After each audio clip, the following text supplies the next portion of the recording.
Selamat pagi, Namo Buddhaya. Nama saya Iqbal Darwin dengan NIM 210506163, Fakultas Ekonomi dan Bisnis, Jurusan Ekonomi Bangunan. Dan hari ini pada pelajaran Agama Buddha, saya akan menjelaskan tentang kerukunan dalam umat beragama. Ini adalah presentasi yang saya buat dengan sesama dan baik. Mari kita lihat topik pertama yang akan kita bahas. Di topik kerukunan dalam agama Buddha ada 3 rumusan masalah yang perlu dibicarakan. Yang pertama itu apa pengertian kerukunan antar umat beragama. Jika kita mau melihat masalah-masalah ataupun topik-topik tentang kerukunan antar umat beragama, maka kita harus tahu dulu apa itu pengertiannya. Kedua, apa penting kerukunan antar umat beragama. Kita juga harus tahu apa kegunaan atau apa kepentingan yang akan kita dapatkan atau yang akan kita berikan pada saat kita melakukan kerukunan antar umat beragama. Ketiga, jika kita sudah tahu tentang pengertian ataupun kepentingan kerukunannya, maka kita akan melihat atau meneliti cara untuk menjaga kerukunan antar umat beragama tersebut. Yang pertama kali kita lihat adalah pengertian kerukunan antar umat beragama. Yang kita pertama kali bahas adalah akan jadi kerukunan. Kerukunan secara luas, dia bermakna adanya suasana persaudaraan dan kebersamaan antara semua orang, walaupun mereka berbeda secara suku, agama, ras, golongan. Di Indonesia, Pancasila adalah alternatif yang paling tepat untuk mempersatukan masyarakat Indonesia yang sangat menjemuk, artinya banyak suku, banyak agama, banyak ras, dan juga banyak golongan di suatu tatanan yang demokratis. Sedangkan kerukunan antar umat beragama berarti yaitu hubungan sesama umat beragama yang dilandasi toleransi, saling pengertian, saling menghormati, menghargai dalam kesetaraan pengamalan ajaran agama, dan kerjasama dalam kehidupan bermasyarakat dan bernegara. Sama kayak tadi yang saya bilang, Pancasila adalah alternatif yang paling bagus untuk mengatur atau menciptakan kerukunan antar umat beragama. Kerukunan dalam umat beragama dapat diwujudkan dengan saling tegang rasa, saling menghargai, toleransi antar umat beragama. Yang artinya kita harus dapat mengerti apa yang kita sebagai agama Buddha harus dapat mengerti apa yang dilakukan oleh agama Kristen atau apa yang dilakukan oleh agama Islam, dan menghargai apa yang mereka lakukan, dan tidak mengganggu apa yang mereka lakukan. Yang kedua, tidak memaksakan seseorang untuk memeluk agama tertentu. Kita sebagai umat agama Buddha tidak boleh memaksa agama Kristen maupun agama Islam untuk memasuki agama Buddha kita, karena itu adalah suatu hal yang sangat tidak baik dan sangat bertolak belakang dengan ajaran-ajaran agama.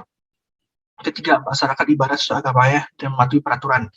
Dan ini artinya kita sebagai agama Buddha, kita melaksanakan ibadahlah sesuai dengan agama, dengan cara bergembira dan bukan pergi ke gereja karena kita adalah agama Buddha, dan sesuai peraturan-peraturan yang diajarkan oleh agama Buddha dan bukan peraturan yang diajarkan oleh agama Kristen.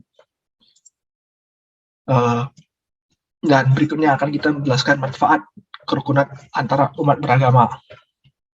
Pertama, terciptanya suasana yang damai dalam bermasyarakat. Jika antara umat beragama sudah adalah kerukunan, maka tidak akan jadi kericuhan dan suasananya akan damai dan tidak akan ribut. Kedua, toleransi antar umat beragama meningkat. Rasa toleransi antara umat beragama di Indonesia akan sangat meningkat dan tidak saling mengganggu atau tidak saling ribut mana yang benar mana yang salah. Ketiga, menciptakan rasa aman bagi agama-agama minoritas dalam melaksanakan ibadahnya masing-masing. Ini artinya seperti agama mayoritas di Indonesia adalah agama Islam dan agama minoritas adalah bisa disebut dengan Kristen atau Buddha atau Konghucu. Maka jika ada kerukunan atau ada toleransi, maka agama-agama Kristen, Buddha tidak akan merasa bahaya karena sebagai minoritas biasanya akan merasa agak tidak nyaman atau tidak aman dengan mayoritas. Tapi jika sudah ada kerukunan maka kedua pihak akan merasa aman. Dan terakhir adalah meminimalisir konflik terjadi yang mengatasnamakan agama. Pada zaman-zaman sekarang boleh juga bilang bahwa ada banyak konflik tentang agama yang dimana satu agama mengatakan bahwa dia lebih superior daripada agama yang lain, dan itu adalah suatu yang sangat buruk. Maka jika sudah ada kerukunan antara umat beragama, maka setiap agama dapat merasa bahwa agama tersebut sama derajatnya dengan agama yang lain dan tidak ada yang lebih superior. Dalam kerukunan umat beragama juga ada beberapa kendala. Dua kendala utama dalam umat beragama itu, pertama, rendah sikap toleransi. Rendah sikap toleransi muncul karena akibat dari pola perjumpaan tidak langsung antar agama. Karena sekarang sikap toleransi malas-malasan atau disebut juga dengan lazy tolerance sangat marak dalam kehidupan saat ini.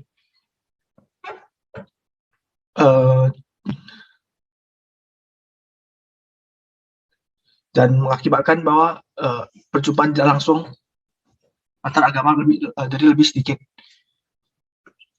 Kedua, kepentingan politik. Faktor politik kadang bisa jadi faktor penting dalam kendala mencapai kerukunan dalam beragama khusus Indonesia. Jika bukan paling penting di antara faktor-faktor lainnya, bisa jadi sebuah kerukunan antar agama sudah tercapai, tetapi faktor politik merusak kerukunan umat beragama tersebut karena ada kekacauan politik yang ikut mempengaruhi hubungan antar agama.